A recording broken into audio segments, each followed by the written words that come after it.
I'm Rupert Booth. I am known as Paul Ferry. And my name is Barry Williams. Together, we host Time Ram. Time Ram's a cruel mistress. It's a random number generator. That also. We roll a number from 1 to 13, and that's our doctor. Then 1 to 300 for the story, and then we ram them together. Even if it doesn't make sense. Cruel, I tell you. Time Ram, putting the wrong doctors in the wrong stories, so you don't have to. You're listening to Doctor Who Gives a Fuck, a drunken Doctor Who podcast for the end times.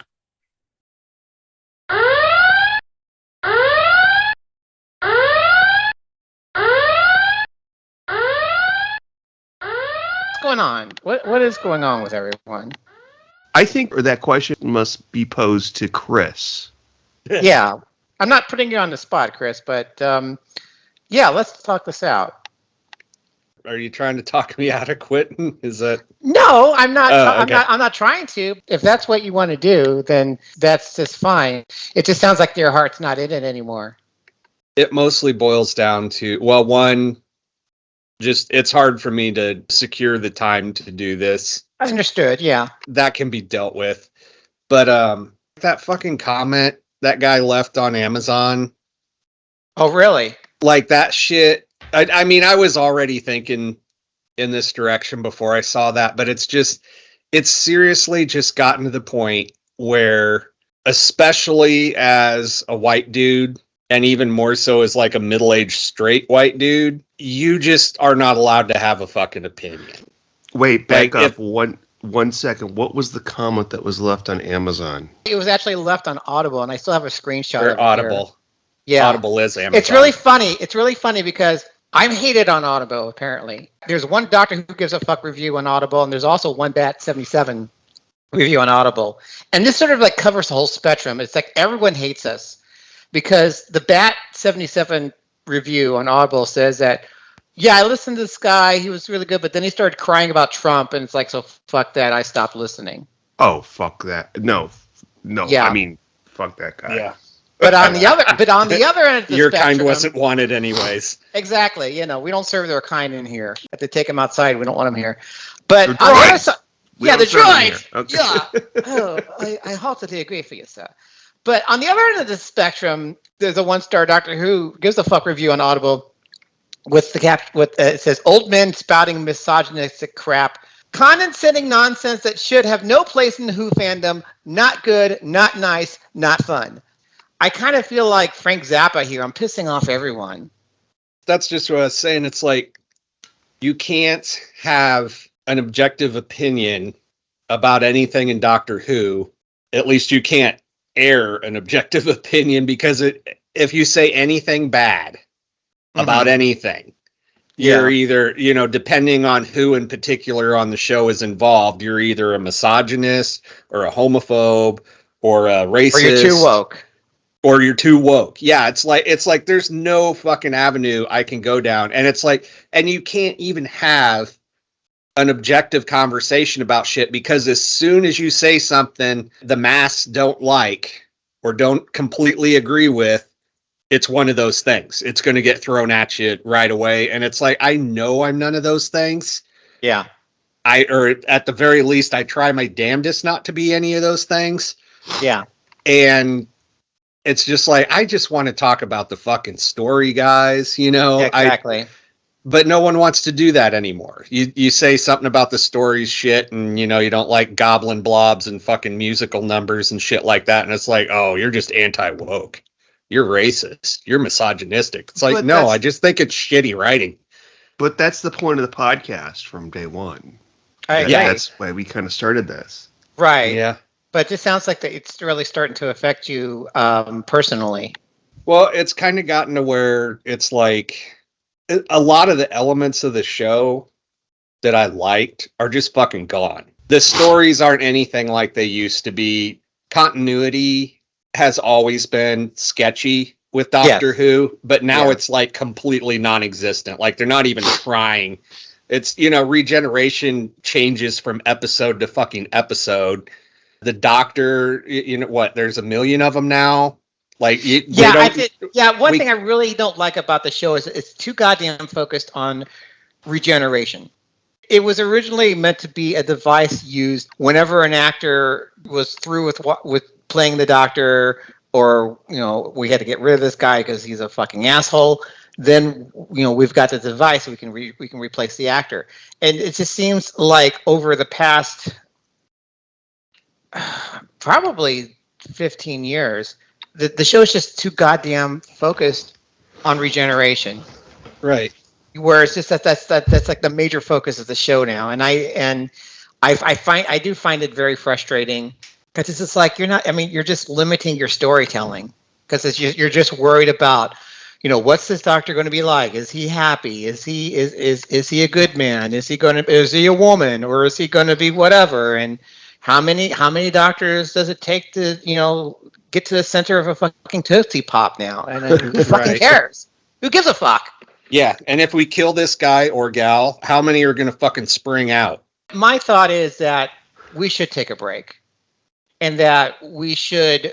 Everyone's talking about Millie Gibson is like she's not going to be in the next season, and they've already hired a new companion. Well, who fucking cares? Yeah, and there's all kinds of speculation about they fired her because of this or that, and it's like they haven't even said they fired her. It's maybe she just got a better offer, decided Doctor Who wasn't her fucking gig, or didn't like the costume. Well, I don't know. The problem is that the production of the show is so spaced out, and they were originally going to be starting to show these episodes like right after Christmas, but now that Disney's footing the bill, it's like, we actually have decent special effects now, and they actually take time.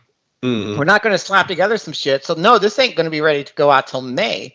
So you've got all these desperate Doctor Who fans that are just like desperate, that just like cling on to anything. And so just like one little thing, and they just have to make 10 videos on YouTube about it.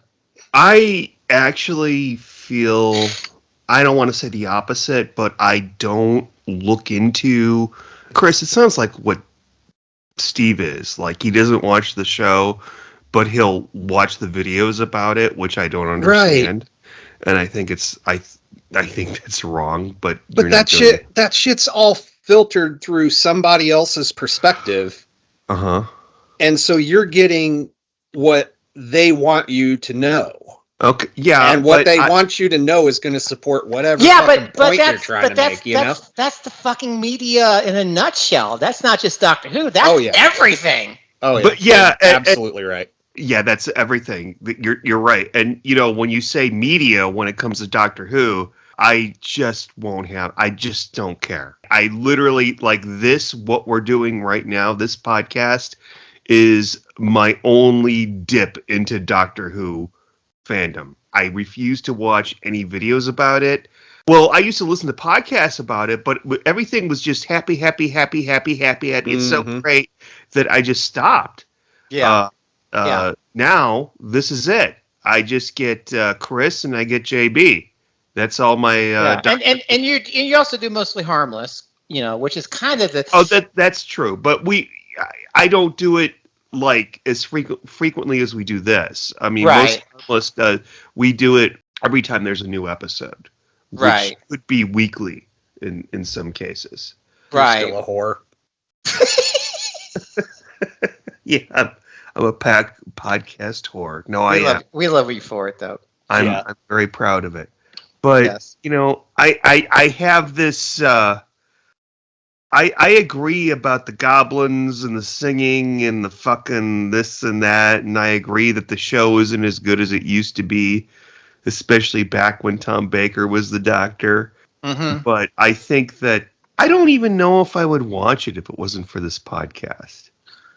But I still do it. I mean... Yeah, I think I would watch it, but then I would just like watch it and just forget about it if we were not doing this podcast. I've said this before that I used to let the show define who I am as a podcaster, or and it doesn't anymore.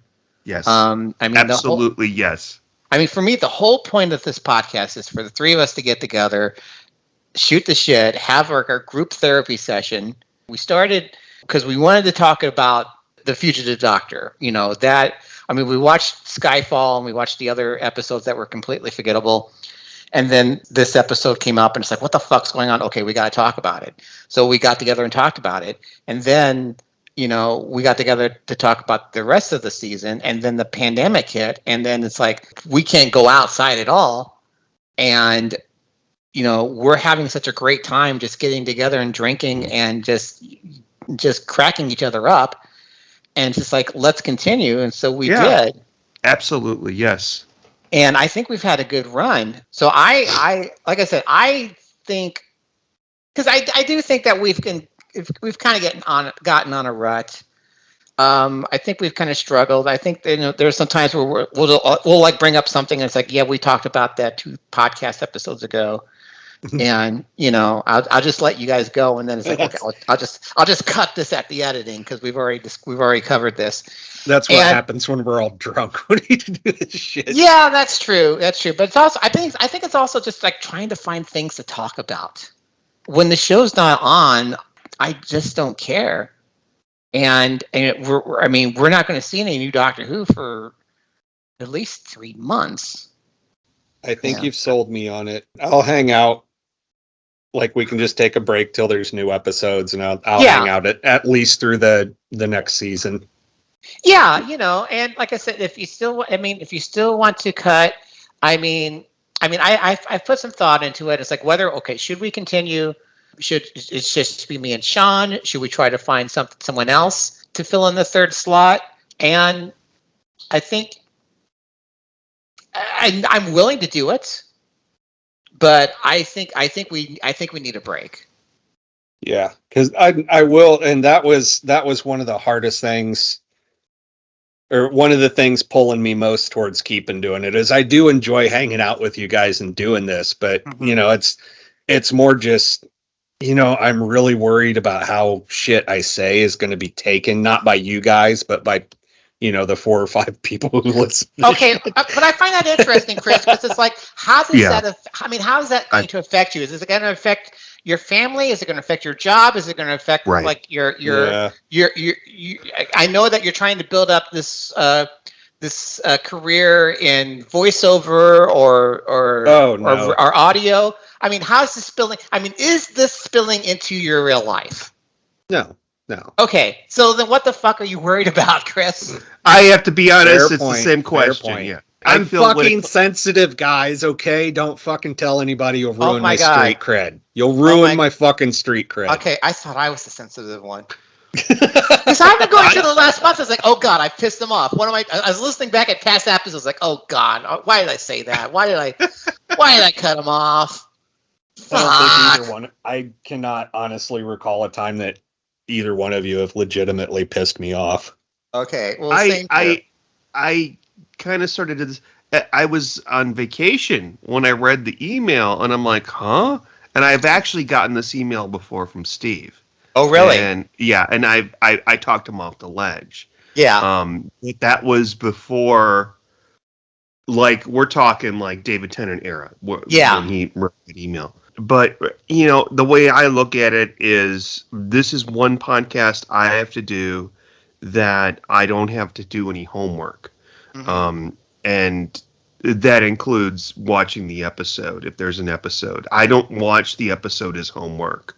What am I going to say when I record for Doctor Who Gives a Fuck?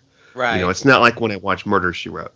No, exactly. And then you're not taking notes. Yeah, us getting together and spit shooting about it is, as JB said earlier, therapy. And I think that JB's doing most of the heavy lifting when it comes to this podcast because he edits this shit. Mm-hmm. But that's something I enjoy doing. Apparently, the next morning or that night, and God bless him for that. Because I have no fucking life. Number one. Number two, I fucking enjoy editing. It's like it's for me. It's being creative. It's producing art. I get that because I've been doing it lately, and it's fucking so nice to just sit down and take just a fucking mess of audio. Yeah. And turn it into this nice, polished sounding thing. Yes. Yes. It's very satisfying. It is, because it's like you're two different people. You're Chris the podcaster, and then you're Chris the editor, and those are two separate entities altogether. Because every single time we finish these recordings, I always think to myself, how the fuck am I going to put an episode together out of all this? And every single time I fucking do. Yeah. Like I said, JB does all the heavy lifting, and I just show up with drinks and make stupid comments. That's yeah. All right, I will carry on. I will carry on. I appreciate that. I love you for that. But I do think that, I think we need a break. After this episode, if we take until it comes out? Yes. Okay. That's fair.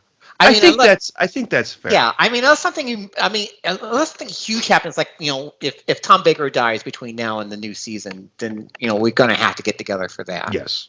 But God, I know you hate, and I hate that up. I hate to say it, but there's probably a decent chance that's gonna happen. Fuck me.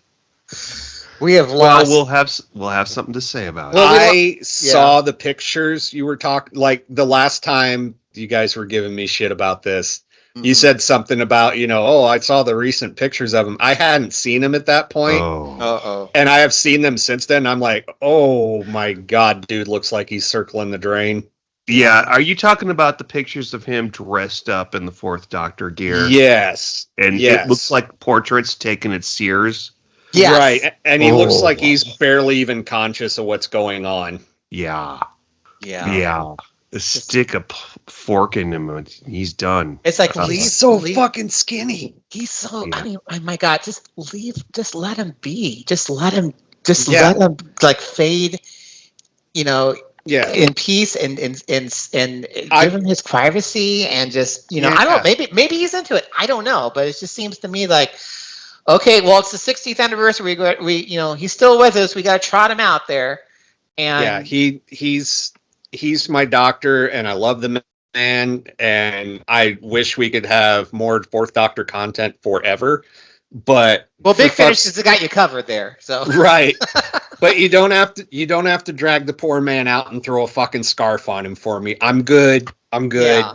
Let the poor man sit in his mansion and cuss at his fucking whippets, okay? Yeah. I adore steam whippets. Yeah, I'd rather remember him as he was, even up to 10 years ago. That's fine. Yeah, I just thought that was just really crass what they did. Well, he went along. Maybe it was him. You don't know. I don't know.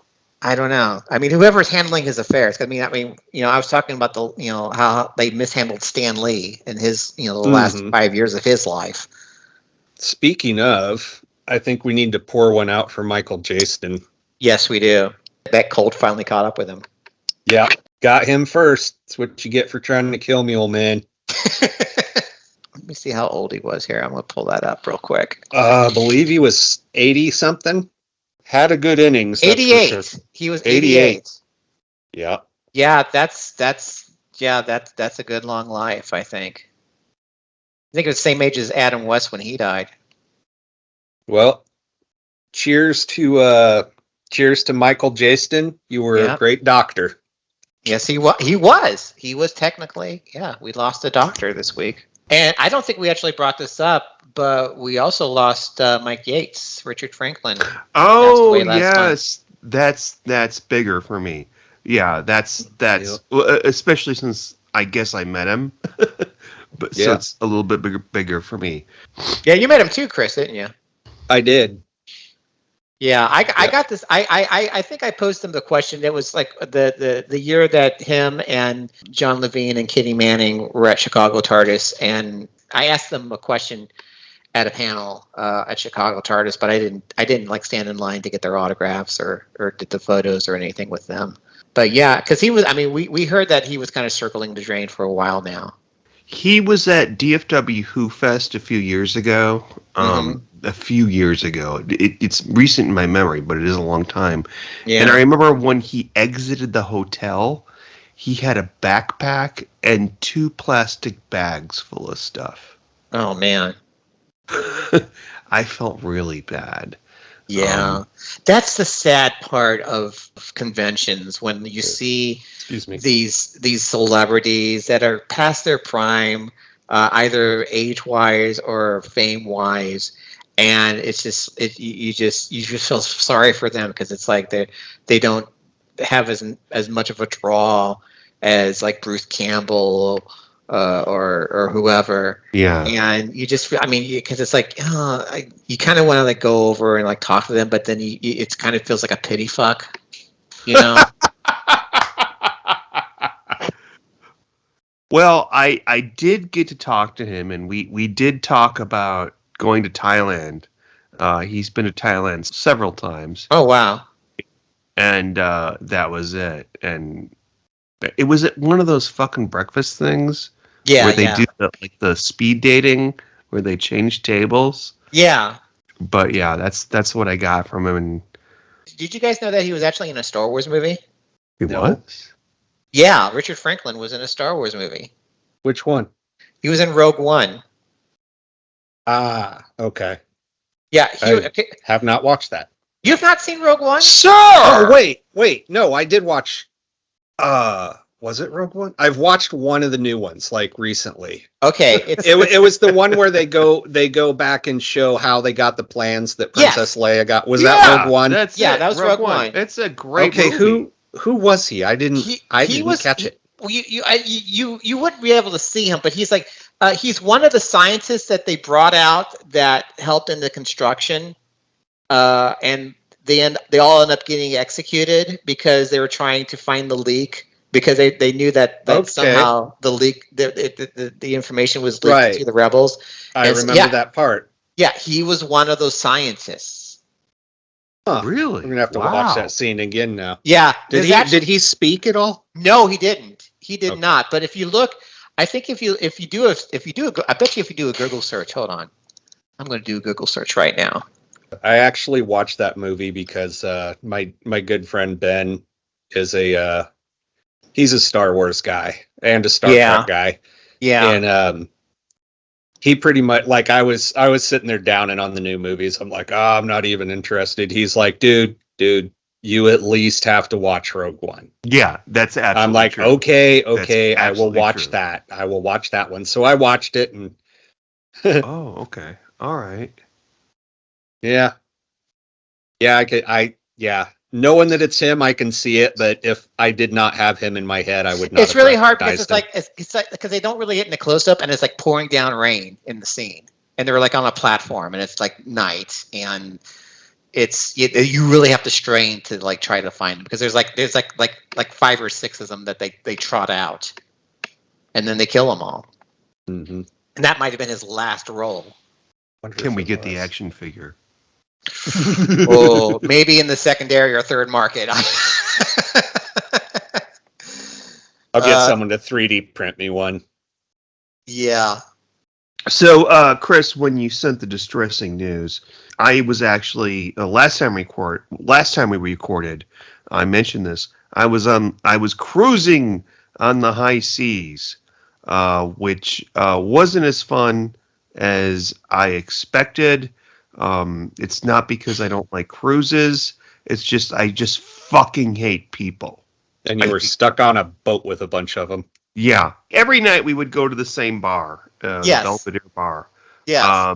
Belvedere, come here, boy. Yeah, that's what it was called because after a while, if you drink a lot and you bought the liquor pass, we would just be able to drink whatever. I've never had Johnny Walker Blue before, and this one bar had it, and Tom drank the fuck out of it. I like Johnny Walker Black better, but Blue is very expensive. It's like that's more than the black, right? Yeah, that's like primo. That's like primo. I've had black. I don't think I've ever had the blue. The blue, there's red, which is the standard. Then there's black. There's also like gold and green and all that, but at the very, very top is blue. And I think it cost around $250 a bottle. So we were pleased. I was not impressed. Tom was. I like black better because it's more smoky. Anyway, fuck! There's a Doctor Who point to this. Mm-hmm. There was this lady that she was there at the bar every time, and we just started hanging out with her, and that was our evening. Was after dinner we would go to the bar, and we would talk to. Oh my god, I can't remember her name. That's so awful. I'm Facebook friends with her. Fuck. She was a nurse, and she's currently in Saudi Arabia, helping there. Or not helping there, but working there, because Saudi Arabia really doesn't need any help. But I told her about Doctor Who. I'm a big fan of Doctor Who, and she said, "Oh, I remember it well." She said, there was this one episode where there were fucking spiders, and there was a spider on this lady's back, and that was like her childhood trauma. Oh, wow. From Doctor Who. And I never would have ever, and you guys know it's Planet of Spiders. Oh, yeah. Right. And I never ever would have guessed that would be traumatic for someone. Some people just do not like spiders. If you were a kid and not into spiders, I could totally get why that would have creeped you out. Exactly. And it was just so funny because I've heard, you could probably find somebody somewhere that was like, oh, that episode with the dolls. And that would be the first Auton story with that fucking doll that comes alive and kills the guy and his wife. That one legitimately had some creepy bits to it, okay? Yeah. It's not the first Auton story, I'm sorry. It's the second one, yeah. Terror of the Autons, yes. But you never know. You never know what's going to press the button on people.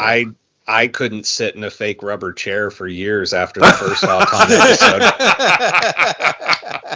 Were you like, no, it looks like a black pudding? And I'm like, it does. I think I've pieced it together now. Okay.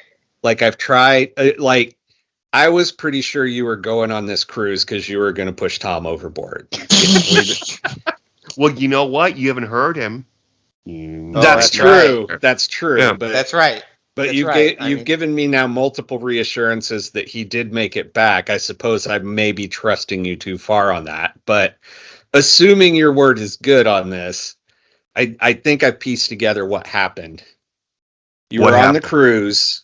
You were about to go through with your evil plan. You got the bad news email from me.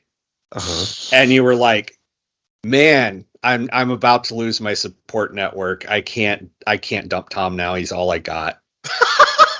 So my God, you are like in my head canon. In my head canon, I saved Tom's life. Okay. Tom, you're welcome. All right. Okay.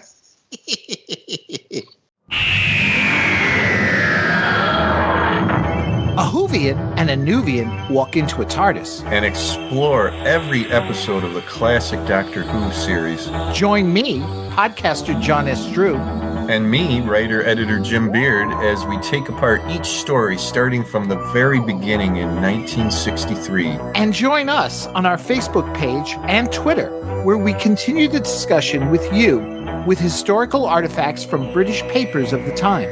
The Doctor's Beard podcast, released every Saturday around tea time on your favorite podcasting app. And we'll see you in time and space. You're listening to Doctor Who Gives a drunken Doctor Who podcast for the end times.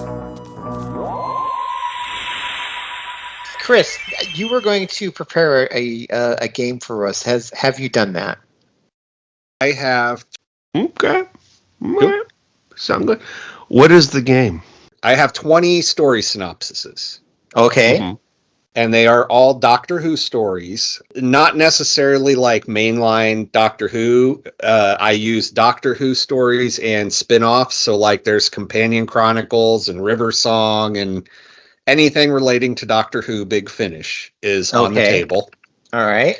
And these story synopsises were either taken from Big Finish or timescales, and some of them may be slightly altered so they don't sound too professional, or they were written by me, or in a few cases I used AI because I couldn't come up with some shit. I used ChatGDP and then prettied it up a little bit.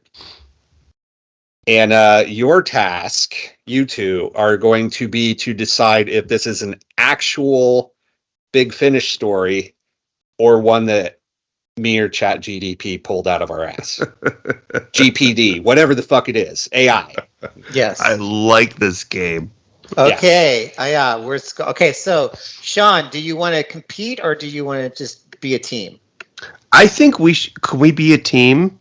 We can be a team. However you guys want to do it. I'm feeling teamish tonight. Okay. All right. I mean, Okay. there's other nights where I'd want to compete, but I think with this night and this topic, we should team up. Is that okay? Okay. So, like, if we can't agree and we get it wrong, then we can, like, snap at each other.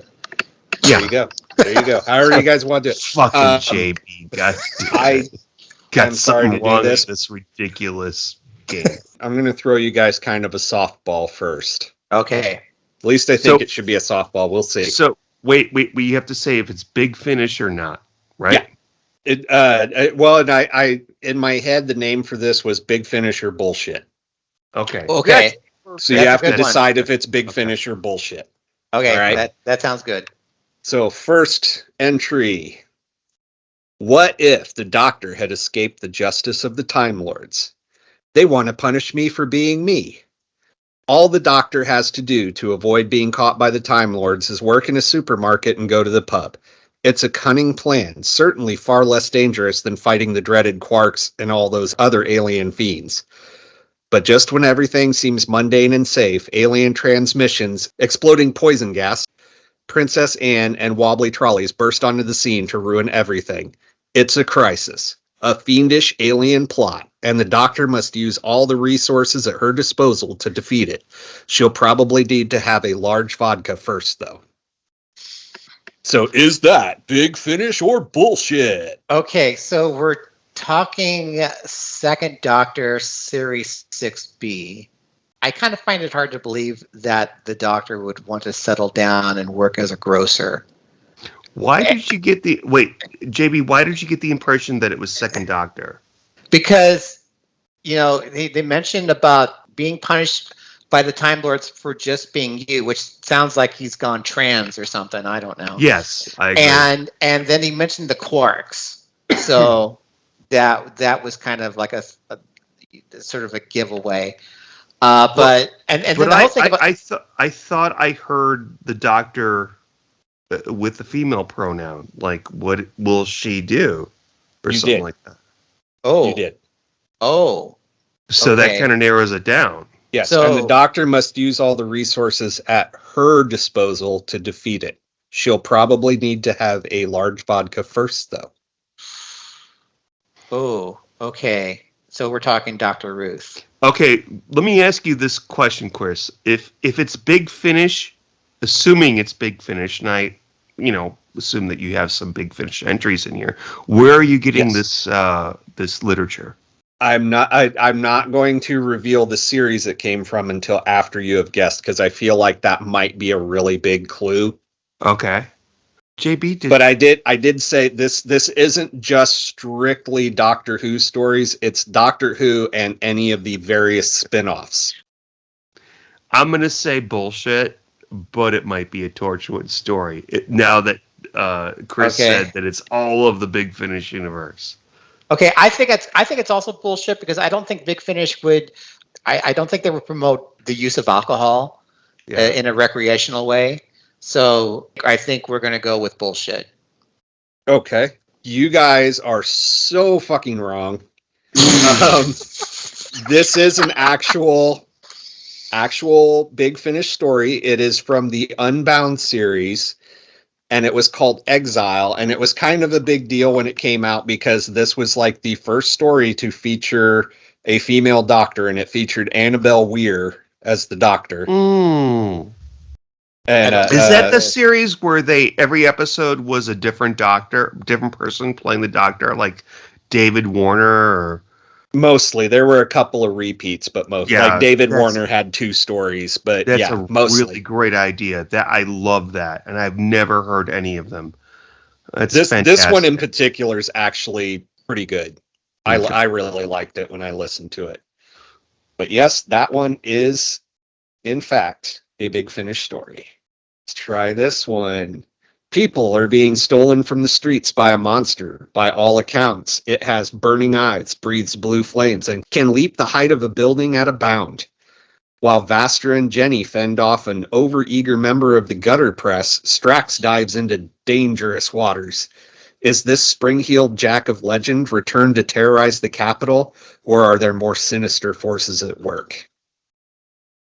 All right. This is easy. It's a real thing. It's a real thing, JB. Okay, I'll take your word for it. I don't know why, but I don't think that Chris would know who Spring Heel Jack is. I don't know who Spring Heel Jack is. Is that Jack the Ripper? No, it's a Kind different. of adjacent. I'm still gonna say it's Big Finish though. Okay, It's all not right. bullshit. Okay. I don't know. Do you have any thoughts? Well, I know that they did have audios. The Paternoster gang had a series them, of by the way. audios. I can't stand the fucking. Yeah, I mean, that Uh, that was an idea that went past its sell-by date after their initial appearance. but I do understand that there are fans that lap up that Paternoster game, There really Gang. are. and that's why I think that Big Finish would make a spin-off of them. The only thing that would throws me off is that the whole thing about leaps something within a single bound, because that's too much like Superman. So that might be like AI grabbing that from somewhere and stitching it on there. But I'm going to go with real. So we're Well, no. What's the fucking Jack the whatever? That's spring-heeled Jack. Spring Heel Jack. That's what he would do. Is that Okay. Okay. Oh, hence the name. Okay. I'm still gonna. I'm gonna say real. Okay, we'll go for real. It's okay. No, we don't have to go for one thing. You're going with real? It's just fun shit. Yeah. Yeah.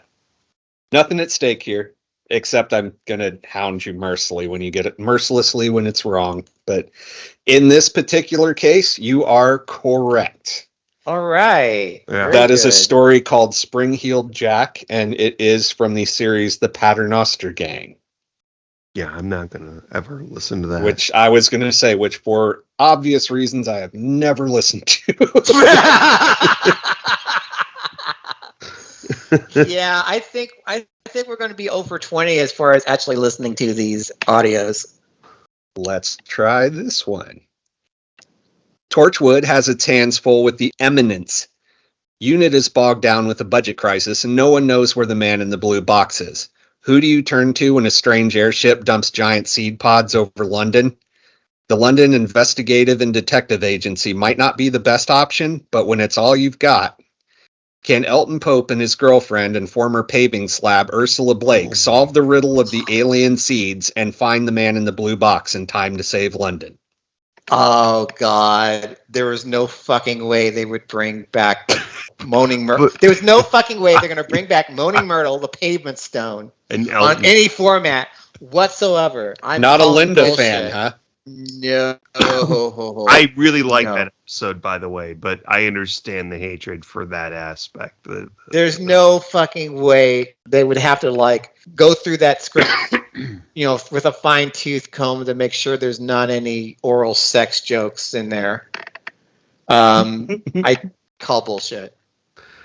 Yeah, I'm gonna call bullshit too. There's no fucking way that Big Finish would do this. Okay, well, we're saying bullshit, and you guys are correct. It is bullshit.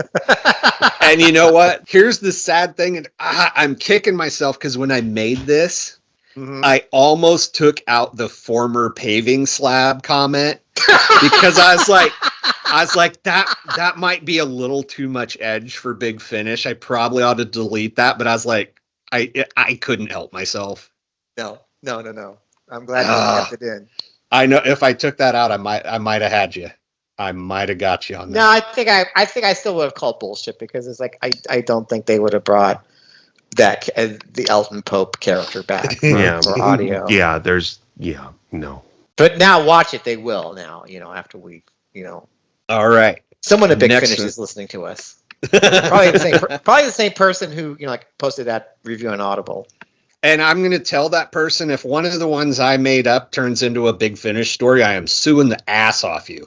Yes, you heard it first. I want my fucking royalties, guys. Don't ask me to be your lawyer because I think no have a case there. Especially if Liz Miles writes it. Oh Jesus, fuck.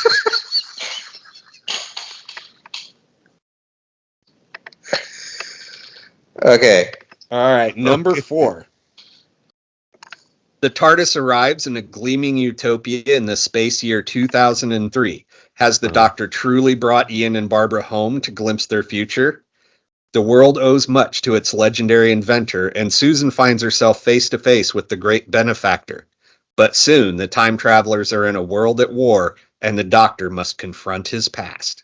Actually, this sounds great. I want to listen to this. I'm going to go real. I mean, because I know that there was actually a series of audio adventures that used the cast from the Adventure in Space and Time. And I mean, Big Finish always loves to we have to have the first Doctor confronting his past and just drop Easter eggs as that only the hardcore fans are going to flip their bean over. So I'm going to go with Big Finish. This is a natural Big Finish. I'm gonna agree with you. I think you're absolutely right. You made a really good argument for it. The only thing that I'm kind of about is when he mentioned Ian and Barbara. That sounds great, and then Susan sounds like she may be shoehorned in, but no. Preponderance of the evidence, I'm going to go with Big Finish. It's not bullshit. Yeah. All right. Okay, you guys are again correct. Woo! That is from the First Doctor Adventures, which I believe JB is correct. They used the cast from Adventure in Space and Time for that. And the particular episode is called The Great White Hurricane. And I listened to these. I don't really recall this one, but I do remember the series wasn't that bad. It was okay. Okay. On to the next one. So far, that was 4, I think, and so far you guys have only got 1 wrong. All right. Next one. This one's a mini-scope. Mini-scope parts fetch quite a price on the open market. Luckily, River knows where she can find one that's about to be decommissioned. Unfortunately, this particular mini-scope is chock full of aliens, as well as unsuspecting Earthlings. River must face a carnival of monsters, see what I did there, before she can claim her prize across miniature habitats. Ogrons, Santarans, and Drashigs await. Oh my. Oh my. I like this. It's simple. A little too simple. A little too, okay, let's just sort of randomly pick things out of a hat and put them together. I'm going to say this is AI generated. I'll go with JB because it sounds just like if you took River Song out of it and put Third Doctor or John Pertwee in it, it would just be Carnival of Monsters. So I agree. I agree with JB. That's bullshit. You guys are wrong. That is a real Big Finish story. Oh my god! That is an episode called Peep Show from the River Song Diaries. Oh god! I knew the River Songs would get you. Why? Because they always want money. Alex Kingston wanted money. Is that her name? Yeah. Yeah. No, it's not. It's not so much Alex Kingston. It's Nick Briggs. Yeah. Oh no, they got like a big contract with Alex Kingston. That's why they were shoehorning her into fucking everything. They had her in the closet. Excuse me. But she was like, "It's okay. I'm gonna go record because they have great craft tables." Right. The lunches are fabulous. Yeah. Here, talk. Here, a account from any guy who's ever played the Doctor: Colin Baker, Tom Baker. Yeah, they have great. Why am I talking about this? Tom Baker even said they were great as opposed to them being whippet shit. But Yeah. you guys are 3-2. Okay. All right. Next. As the Time War ranges, Cardinal Illustra of Gallifrey seeks to create even more dangerous weapons to deploy against the enemy. When the Doctor stumbles across Synthesis Station, he discovers that the Time Lords have sponsored a project to weaponize already lethal creatures. But in doing so, Eva Morrison and her team have unwittingly used a colony of Vashta Nerada with a very unfortunate history of humanoid contact. The Doctor finds himself leading a desperate race for survival in which the shadows may be the least of their worries. And it should be noted that this story features the 4th, 5th, 6th, and 8th Doctor. Okay. I hate this story. Yeah. So why do we need so many doctors in this? Yeah, the way he was describing it, it was like, okay, and then it turned a little bit more complicated, and I can't imagine it being even more complicated, and then add in all the doctors. Mm. Chris, can you repeat which of the doctors are they? 4, 5, 6, and 8. Okay, And, so they Cardinal Illustra is in there too, which is a feature of the War Doctor series, just FYI. Cardinal was that the character played by Jacqueline Pierce? Correct. Okay. So you know more about this now. She's been dead for some time now. And I mean, I know that Big Finish did this whole big series this last year where they mixed and matched like a lot of the doctors together, but I don't believe that they would have Jacqueline Pierce's recordings saved up. Well, I mean, I don't know. They do record these things like years in advance. I'm really torn. It can go either way. I'm gonna say bullshit. I just can't imagine that many doctors being in a story that Chris just described. Yeah, it can go either way, but I will agree. We'll call that bullshit. You guys are wrong. That is a real story. That is the Day of the Vashta Nerada from the Classic Doctors New Monsters number 3. Oh, Classic Doctors New Monsters? That's the name of a series? Yes, it is. And it is as fucking horrible as it sounds. Oh dear, you actually heard this? Not this one in particular, but I listened to the first series of this and it was absolute shite. Like, it had a story featuring the 5th Doctor and the Weeping Angels. And if ever there was a fucking monster that should not even be attempted to be brought into audio, it was silent fucking monsters that turned into statues. It was so fucking bad, dude. So bad. But yes, that one is real. Oh, God. And to note on the I was drawing from the whole fucking catalog on this, so like literally some of these are like 15, 20 years old. Okay. Was that one? How old is that one? That's Doctor's Old Monsters or whatever. That came out before Cardinal Illustra went to the Great Beyond, but yeah, it's not that old. Okay. Probably like within the last 10 years, I would think. Yeah, last 10 years at least. Okay, let's do another. So we're 3 for 3 now.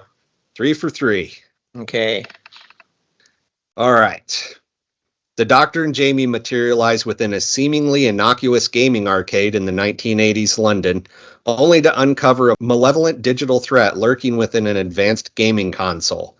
As players disappear mysteriously and the city succumbs to bizarre power surges, the Doctor realizes that the arcade's main attraction, a cutting-edge gaming system, serves as a gateway for a sentient, malevolent AI seeking to assimilate human minds into its digital domain. They must race against time to save both the players trapped within the gaming console and the world outside from succumbing to the clutches of an oddly familiar digital menace. I like this, but I don't like that the whole story was revealed after the 80s arcade. Like, I could do that. But I think this is real. I want to, yeah, I mean, I'm curious as to who the somewhat familiar digital opponent is. So, I mean, this sounds a little bit like a Sixth Doctor audio adaptation of one of the abandoned stories featuring the Celestial Toy Maker, but it wasn't done very well. So I think I'm going to go with Sean on this. I'm going to call that one real. Yeah. Okay. Wrong. Oh, man. Okay. Hold that one completely out my ass. Oh, man. Yeah. Royalties, babe. Royalties. That's not a bad premise, though, Chris. And yeah, I was hinting at the menace being the Vardens, by the way. Oh, I didn't come right out and say it, but at least they would also make a really crappy audio villain, because if you see like the sound effect of like shrink wrap being like waved in front of a microphone. Right. Wait, the Vardens? Is that from Invasion of Time? Yes. Okay. Okay, those fucking... Okay, yeah. Well, it's a shitty monster in a shitty story. And they pop up fucking everywhere in the off-canon shit. Like, I think every book series, the Vardens pop up at least once or twice. There's like several Big Finish stories with Vardens. Yeah.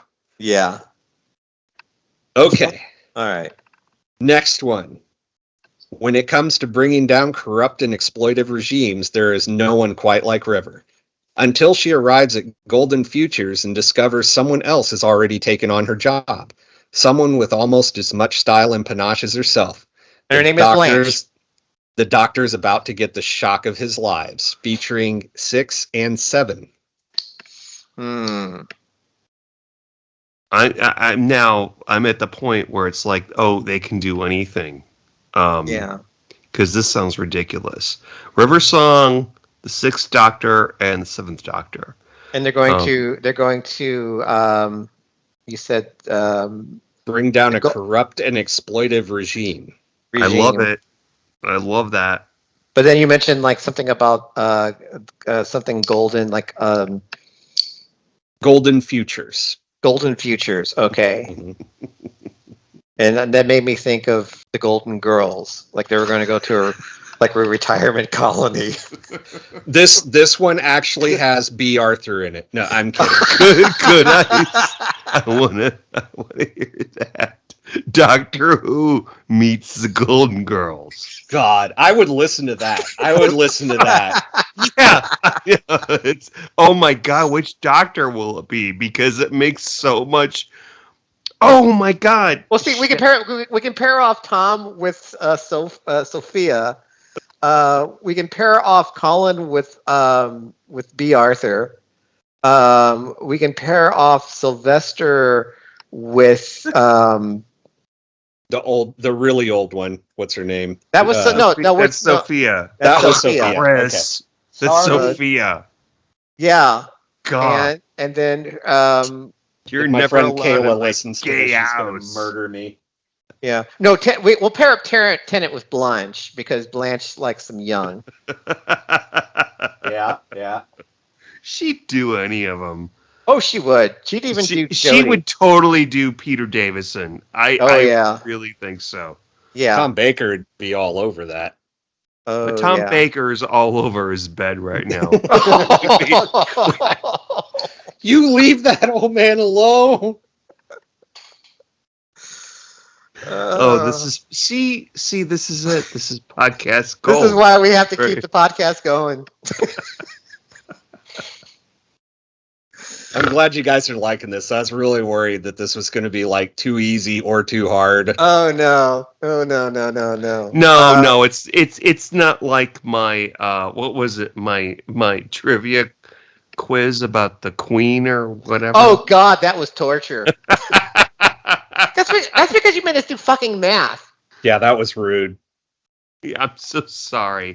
I look back on it now. I'm like, Sean, you're just obsessed with the Queen. Just let it go. Yeah. You were so offended by all. Although that was I fun. do remember you guys are really bad at math. Hey, the king's got cancer now. That's right. I did hear that. Yeah. But we don't know. Like, it could be any kind of can't. Shut up. No, I'm not going to talk about the royal family. You guys. Let's do the big finish. So who's next? Wait a minute. We haven't determined whether or not this is bullshit or not. What was the last? It was River Song with the sixth and seventh Doctor. And okay. I don't know. I'm gonna go with JB on this. I don't. There's nothing picking up either one for me on this. Okay, one. I'm gonna just say it's actual big finish. Okay, so we're going with real? Yeah. Yeah, I'll go with that. That's cool. You're 4 for 4. That was correct. Woo. Wait, we're not 4 for 4. I thought we got the last one wrong. We're 4 for 3. What's going on? Yeah, we're 4 for 3. Yeah. Are you sure? Yeah. No. Yeah, we're sure. Hey, fuck it. Who cares? Okay, is there anything we need to know about Doctor Who fans is that they can't count. Even the showrunners can't count. We can't figure out which Doctor is which number now. Right? I just don't think that Chris is qualified to work at Dave and Buster's with this kind of math. Absolutely not. Absolutely not. But you guys have got this one. It is real. Okay. It is from the River Song Diaries. It's called World Enough and Time. Wait a minute. Wasn't there an actual episode called that? I think there was. That's the one where Bill literally had a hole blown in her chest. Yeah? Was that called that? Yes. Yeah.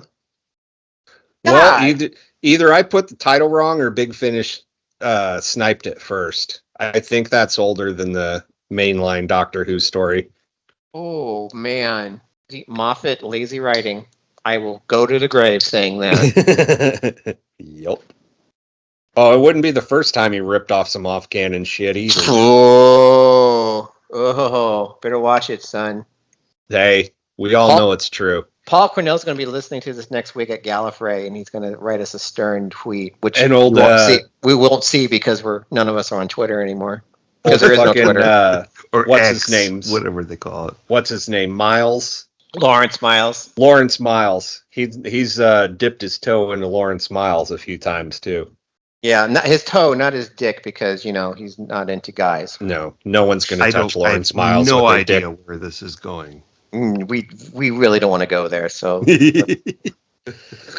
Okay, next up.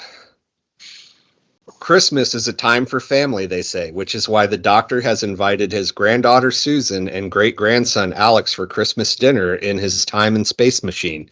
But who or what is the specter at their Yuletide feast? Venturing deep into the dark heart of the TARDIS, Susan uncovers her past, Alex is told his future, and the Doctor finds himself caught in a deadly, dangerous present. I want to say this is real.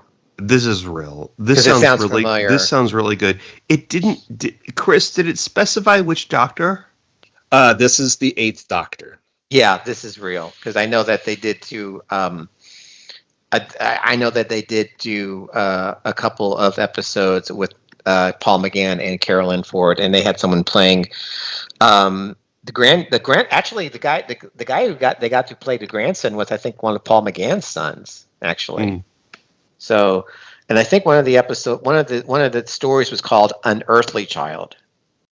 Yeah, you're absolutely right. So I'm going to go with JB. Yeah. You are correct. That is real. And yes, the Alex was played by I believe it was Paul McGann's youngest son. Yeah, actually, it's not a bad story. The whole there's like a series. It's not a series, but there's like I want to say like 3 different stories, including that one companion that he had that was really popular that was just in the audios. Lucy Miller. That her finale featured Alex and Susan also. That was part of it. But yeah, that whole story arc is actually pretty interesting. And yeah, this was, I think, the middle one of those. Okay. So now 5 for 3, I believe that makes you. That sounds right, yeah. Mm-hmm. Okay. Next up, the dead planet Onyakis is being plundered by the last survivors of the human race, and their leader, Commander Cobden, will stop at nothing to get what he wants. Already there are rumors of those who stand against him mysteriously disappearing. But when the Doctor and Charlie find themselves on the side of those trying to expose Cobden, they discover something far more sinister. Deep in the minds of Onyakis, alien technology is reactivating, power is flowing, something is forming in the darkness. And this features Charlie Pollard and the 6th Doctor. The 6th Doctor. Okay. So Charlie Pollard, wasn't she originally like an 8th Doctor companion in Big Finish? Yes, but at some point, I think she gets left by the 8th Doctor, and then the 6th Doctor picks her up. And don't ask me to explain how that works. I don't think Big Fish actually knows.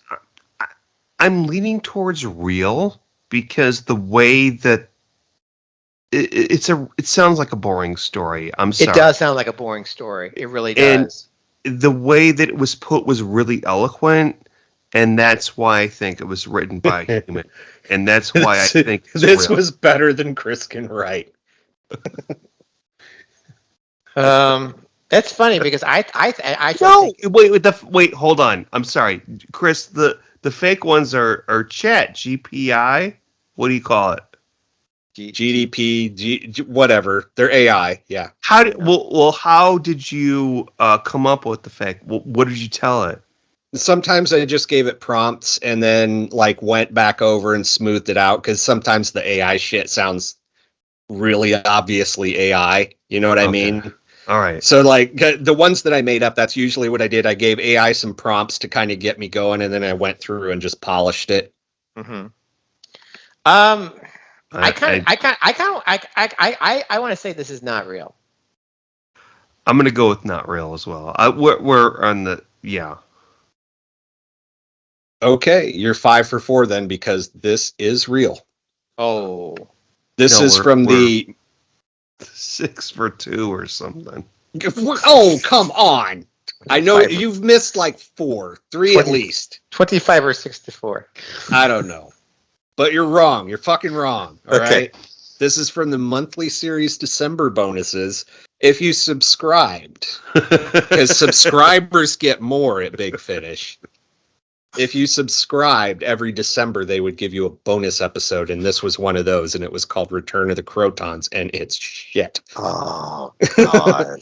Oh, and yes, JB, you are right. Towards the end of her run, like there was some shit where she got separate. Charlie Pollard got separated from the 8th Doctor, and she ends up getting like rescued by the 6th Doctor, who of course has no fucking idea who she is, and she can't reveal anything of his future and whatever. 8th Doctor amnesia shit, pretty standard. Yeah, they have to pull that every River Song story too, I think, because it's like he can't. Well, remember. Yeah, just to vaguely maintain continuity, they pretty much have to. Jesus. Okay. All right. Next one. A new pirate radio station is laying down some groovy cosmic jive, and the hip young London music scene is ready for it. But one young man has discovered a sinister secret. The signal isn't coming from Earth, it's coming from the stars. What does this far-out cat want? Is the mysterious DJ just here to make the children boogie, or does he have something to do with the recent disappearances? Can the Doctor save the young rock icon before his mind is blown? Featuring the 5th Doctor and Nyssa. Oh! I thought it was a 7th Doctor, but I think it would make sense if it was 7th Doctor and 8th, but it's 5th Doctor and Nyssa, and I want to call bullshit because for 3 reasons. The synopsis sounds too generic. B, I don't see, the Fifth Doctor and Nyssa getting into adult-oriented rock radio. And 3, they kind of already did like a rock and roll story because they did the fanfare for the Common Men, which was the part of the 50th celebrations where it's the fake Beatles, like these aliens changed history to where the Beatles didn't break, and they're the alien replacements that are basically, they talk like the Beatles but they're not the Beatles. So I'm calling bullshit on that one. I am in disagreement here. Okay. When you said that doesn't sound, I said 7th Doctor. You said, well, it doesn't sound like a 5th Doctor or Nyssa story. Mm-hmm. And when you said that, I thought Big Finish can make anything, any kind of story from any living Doctor. It doesn't matter. Or dead. I think it's real. Also because I think I've read this somewhere. Oh, okay. Well, you think you back read this somewhere. When I was into Big Finish before it blew up into expenses and story. It's I can't deal with it. I think it's real. Okay, well, if you think it's real, then I will change my vote to real. Well, we don't have to agree, JB. It's okay. Okay. Well, I mean, it's going to be we're not fighting a war here. I mean, since you guys are just making up the score anyways, I mean... Yeah. All right, real or unreal? Yeah. Okay, so JB says fake, Sean says real. Yes. JB, you are correct. Ooh. That one I made up. Shantae, I you hope, stay. Okay, do you guys know what the young rock icon I was talking about is? David Bowie. Okay, thank you. Baby. Thank you for catching that. Okay, some of these lines I took straight out of Starman.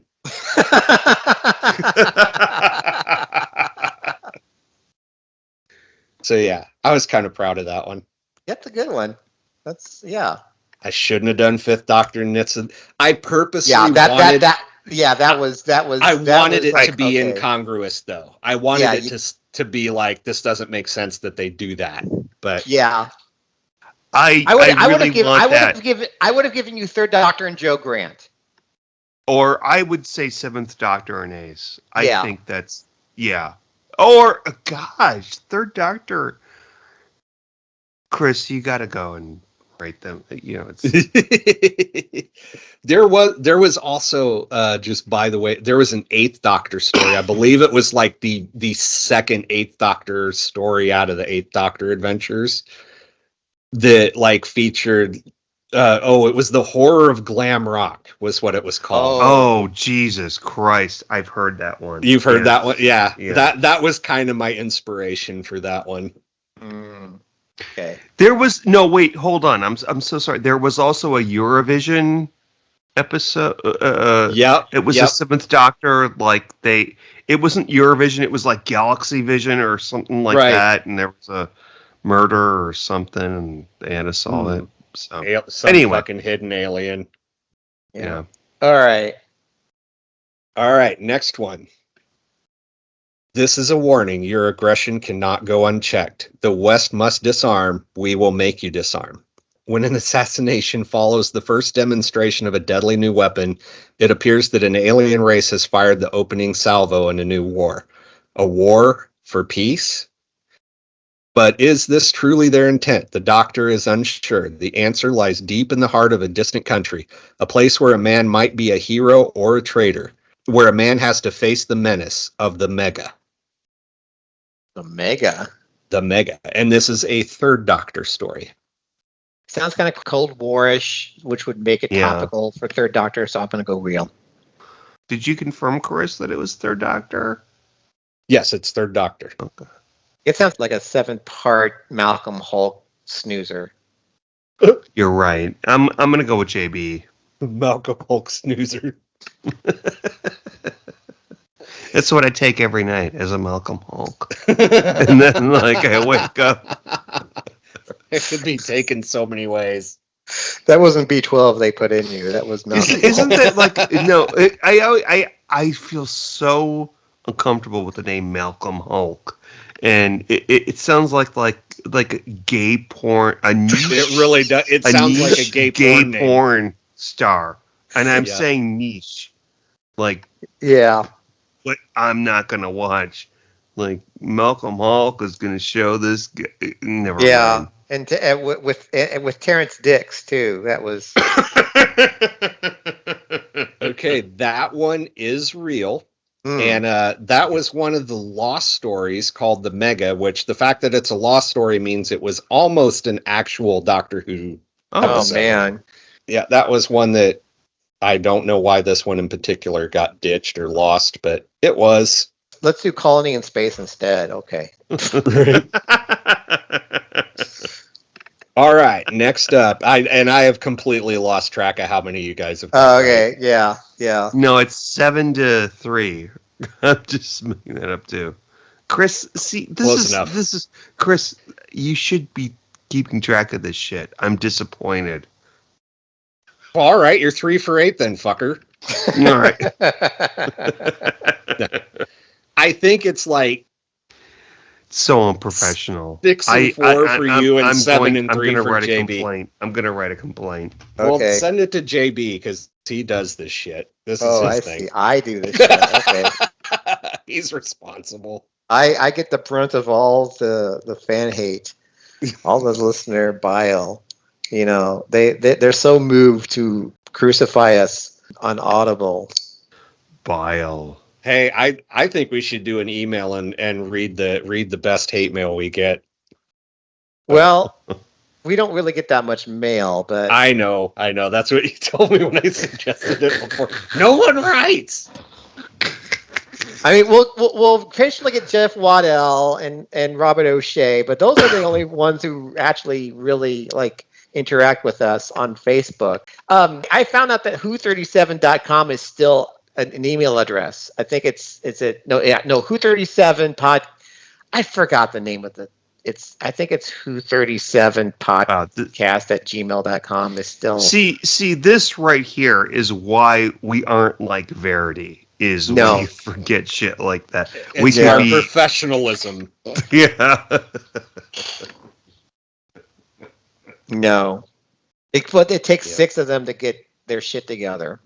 It's a labor of love because, believe it or not, Big Finish is not paying us for all this fucking free publicity we're getting. Yeah, really. Really. See, I don't understand. Chris, you wanted to stop this?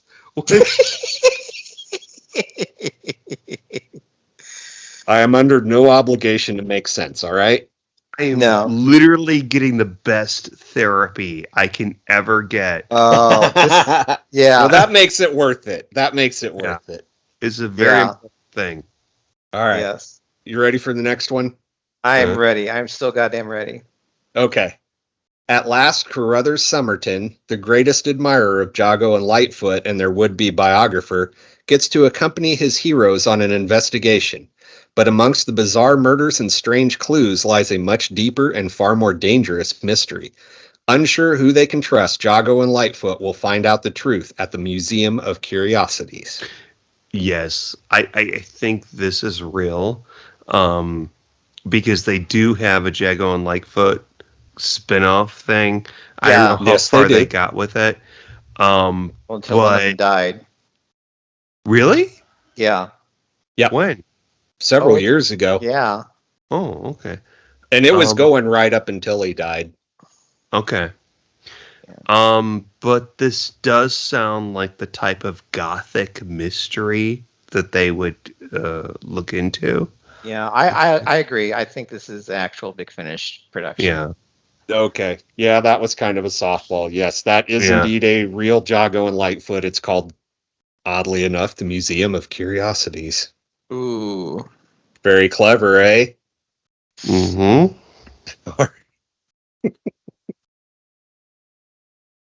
So stupid. Why are you laughing? I'm just... it's getting to me like I'm starting to lose track of which ones of these are actually. Oh man! But, how many more of these do we want to do? How many more do we got? We've got. I think we're at least halfway through. We've got Oh. 1, 2, 3, No, 4, 5. I got 6 left. No, Okay. I'm gonna say bring them all on. Yeah, I don't yeah. have a problem. JB's like, how many more are left? I need to go to bed. No, I don't need to go. It's Friday night. I don't need to go to bed yet. Yeah, exactly. Yeah. Okay, Okay. all right. Let's plow through these. Next one. Beleriand is a place where people come to eat. The renowned Planet of Spice seems the ideal venue for talks between two warring races. But when a deadly outbreak of food poisoning disrupts the diplomacy, Cosmic 9 news reporter Melanie Bush uncovers a different story. Oh, Luckily, someone is there to help. The doctor has come to Beleriand. But is he looking for a meal or something else entirely? Featuring the Ninth Doctor, Nick Briggs playing the Doctor, not Eccleston. Oh God, that sounds horrible. Well, you think Spice World? You think either like the Spice Mines of Kessel, or you think the Spice Girls movie, which I actually did see in a theater. Spice up your life. I'm sorry. Nick Briggs played the Ninth Doctor. Yes, there was, before they got Christopher Eccleston, there was a series that he wasn't per se playing the Ninth Doctor, but it was just Nick Briggs narrating. Okay. I find it hard to believe that they would have gotten Bonnie Langford to do that. So I'm going to call bullshit. I'm going to call bullshit too, because the storyline doesn't really make sense for audio. I'm on the fence, but I'll go with JB and say bullshit. What, diplomats shitting themselves to death on a spice planet sounds unbelievable to you? Really? For Big Finish, they're not going to go for toilet humor. Fair enough. It's fake. Okay. Phew. I think if I left Melanie Bush out, I'd have had you guys. I don't know. I think I was leaning for it, but then I was like, that's not real. Okay. Next one. The TARDIS arrives on Cold Star, a vast freezer satellite packed with supplies to feed a colony world. More food, guys. But there are cracks in the ice and something scuttles under the floor. Soon, Rose and the Doctor encounter robots, space pirates, and refuse collectors. As Cold Star's tunnels begin to melt, an even greater threat stirs within. An old enemy of the Doctor puts a plan into action, a plan for retribution. Nobody's vengeance is colder than an ice warrior's. Oh. You notice he did not say which Doctor it was. No, he said Rose, though. Yeah, right. It's 10th Doctor. Okay. I vaguely remember that they did do audios together, and I vaguely remember that one of them may have involved the Ice Warriors. I don't think he would put two food-related topics together and both being fake. So I'm going to go with real. Yeah, we'll go. I'm going to play the odds. I'm going to say it's real. You guys are starting to catch on. Yes, this is real. Mm-hmm. And it was David Tennant. Yeah, because I know for a fact that Chris Eccleston has not done any audios with Rose with Billy Piper. All right, next one. This is a short one. The Doctor and Stephen think they've arrived in London, 1956, but the TARDIS disagrees. When both the Doctor and his craft are lost, it's down to Stephen to solve a mystery that holds his fate in its grasp. With the help of comic Teddy Baxter, Stephen's going to have to find a way into television. This sounds like a companion chronicle. Yeah, you're absolutely right. I'll go real. I'll go legit. As will I. Yeah. That one is real. Damn it, you guys are getting the flow. Damn it. All right, next up. As the Daleks' grip tightens on the fabric of time, the Doctor and Mary Shelley find themselves racing across epochs. From the opulent salons of 19th century Europe to the far reaches of a distant future. Their journey tests their mettle as they face not only the Daleks' relentless pursuit, but also a choice that may change the course of history. Can the Doctor and Mary Shelley save the past, present, and future from the Daleks' insidious machinations? I would almost say this is real, but you said the Daleks have something on their grip, and they don't have anything on their grip because they don't have hands. They have plungers. As the Daleks' grip tightens, it's a They metaphor. They don't God have damn hands, it! but they don't. It's a metaphor. Yeah, he's right. Yeah, it's a metaphor.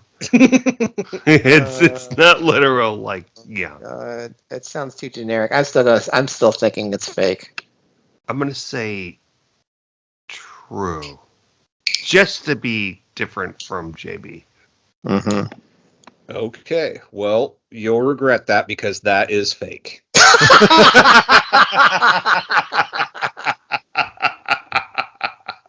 Why are we?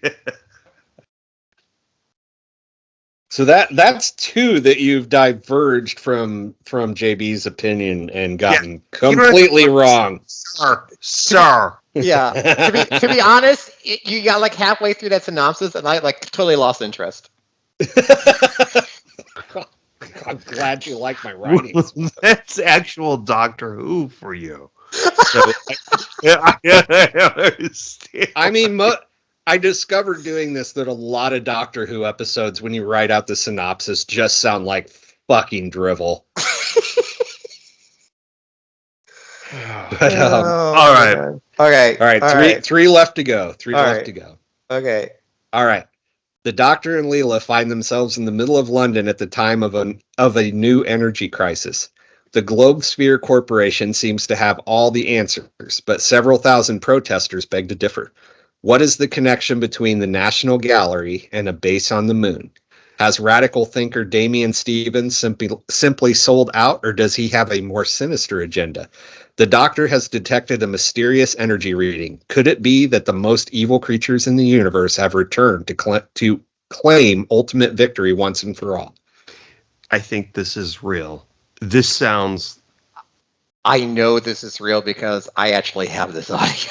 It's Energy of the Daleks. Yes, it is. I'm surprised I figured I'd hit at least a couple that JB's actually listened to. But yes, This is a real one. It is Fourth Doctor Adventures, Energy of the Daleks. You even got the title right. That was actually the first one that Tom Baker recorded because they record him out of order. Okay, 2 to go. All right. When the TARDIS lands on an alien planet, the Doctor's intentions to show Anne Kelso an advanced future society are thrown into disarray.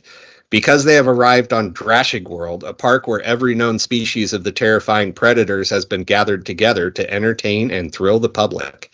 The familiar wetland Drashigs, the albino burrowing Drashigs of the desert, and the deadliest of all, the tiny emerald Drashigs of the rainforest. And it's not the best day to have arrived. The park has been shut down due to a visitor fatality. A galactic attractions inspector is on site, meaning everyone is extremely tense and under pressure. It's exactly the right circumstances in which someone might make a mistake. And on Drashig World, mistakes are deadly. I think this is fake, but I want it to be real.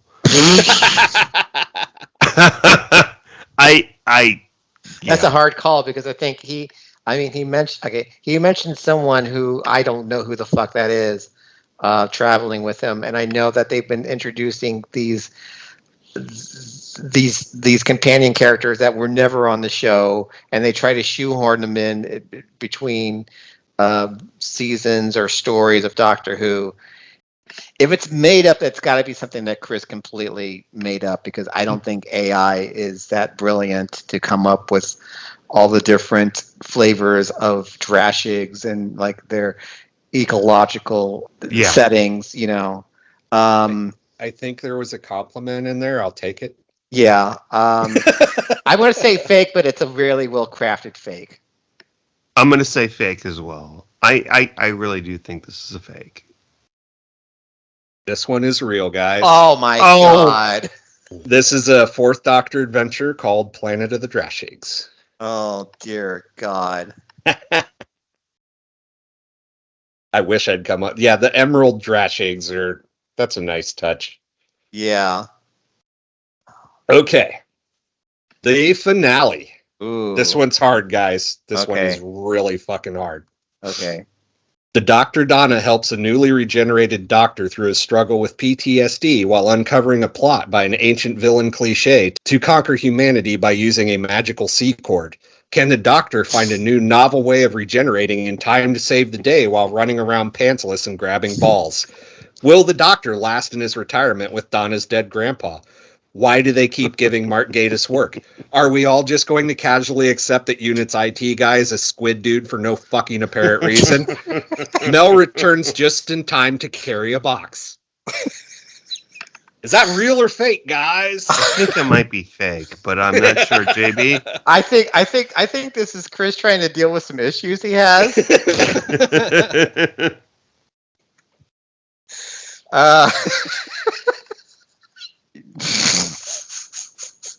This sounds like a fever dream, actually.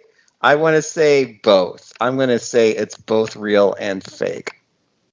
You don't recognize this? Of course I recognize it. It's the giggle.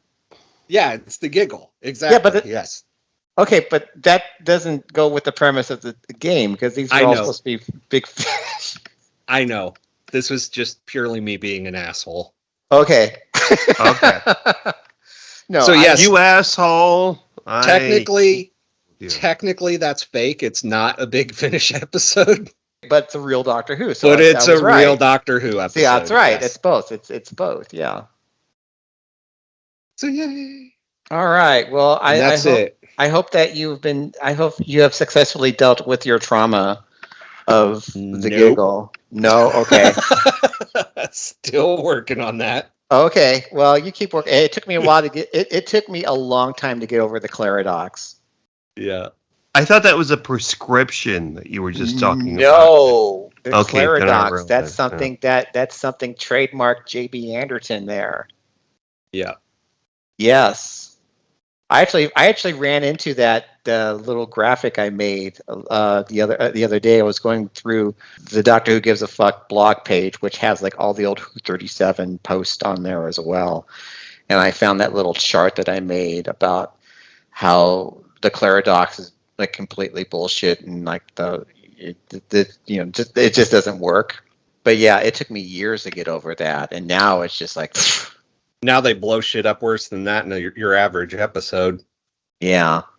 Well, that was fun. I had a great time. Me too.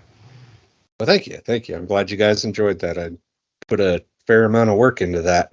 You did. It was very admirable. Very well done. I didn't realize, and you were picking up on it, like you were picking up on the differences in like the writing styles. Mm-hmm. I could tell you and I was trying really hard, like, to make everything sound as much alike as I could, but the actual synopsises were so fucking. Is it synopsises or synopsi? Synopses. Synopses. Okay. Yeah. Okay. Yeah. Well, the actual synopses were pretty. I mean, there were some that were just like 2 or 3 sentences, and then there's other ones that are like a fucking page long. Well, you did throw us off a few, so that was good. What was it? Like 15 of them you guys got wrong? I don't think it was that many, but I think we got maybe a quarter of them wrong. I think you missed like 4 or 5, and Sean missed like most of them. Well, anytime we deviated, he got it wrong. I'm fine. Yep. That's what you get for not listening to your elders, Sean. Well, I just don't. I'm not interested in Big Finish anymore. I can't. I think that's the whole point. Is anybody? Is anybody? You have been listening to Doctor Who Gives a Fuck, a drunken Doctor Who podcast for the end times. You can stream or subscribe to this human filth on Apple Podcasts or wherever the fuck you listen to your favorite podcasts. And for fuck's sake, leave a fucking review on Apple fucking Podcast. Don't be a cuck. Tell us why we suck. You can also follow the podcast on Facebook and Twitter until some maniacal multi-millionaire buys those companies in their quest for world domination. And then you're all fucked. Doctor Who and all related characters and situations are trademarks of the BBC, and no infringement is intended.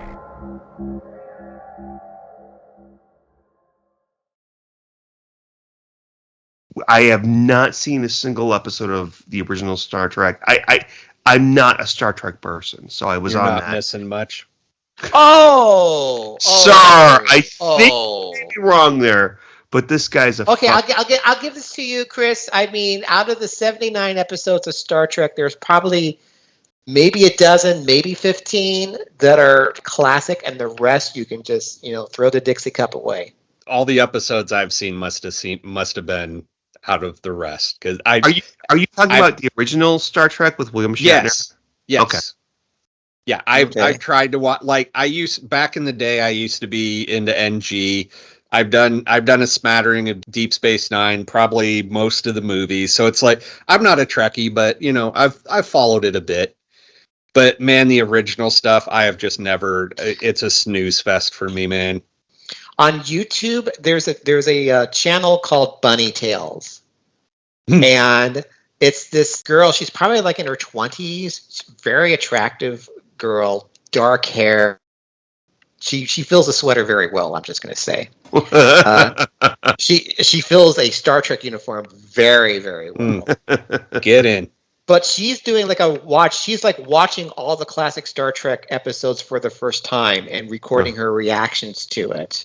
And she just did The City on the Edge of Forever, which a lot of people consider the greatest Star Trek episode of all time. I was going to say, yes. I'm familiar. I haven't seen that one, but I've heard it mentioned enough times to realize that's a big one. So if you want to dip your toe into Star Trek, you should look her up, her YouTube channel. It's called Bunny Tales. Just look up Bunny Tales Star Trek and you'll find her. Well, you had me. It fills a sweater nicely. So yes, yeah. Actually, let me see if I can. Let me see if I can get a still from her, so you can. Okay. Can I hear a cheer from my gay brothers and sisters? Brothers. There are gay women. You guys too, are Sean. so cis. I can't stand it. I cancel this. Sean's going to end up leaving because we're too heterosexual. We got canceled by the resident gay. Oh my god. No, could you imagine? That would be great. Like, okay, we're going to put up this image of this girl. 2 straight guys. Is she hot or not? And then the gay guy gives his opinion. That's a podcast. Right there. I want to do that. Then. This is not going to go well on Audible, guys. Yeah, we're going to be misogynistic fucks on Audible. Everyone on Audible hates us. It's all right. We don't like you either. Yeah, fuck Audible. Just go on YouTube and just swipe the audio from there, okay? Fuck you guys. She fills the sweater well. Direction point! Direction point! A Doctor Who podcast network.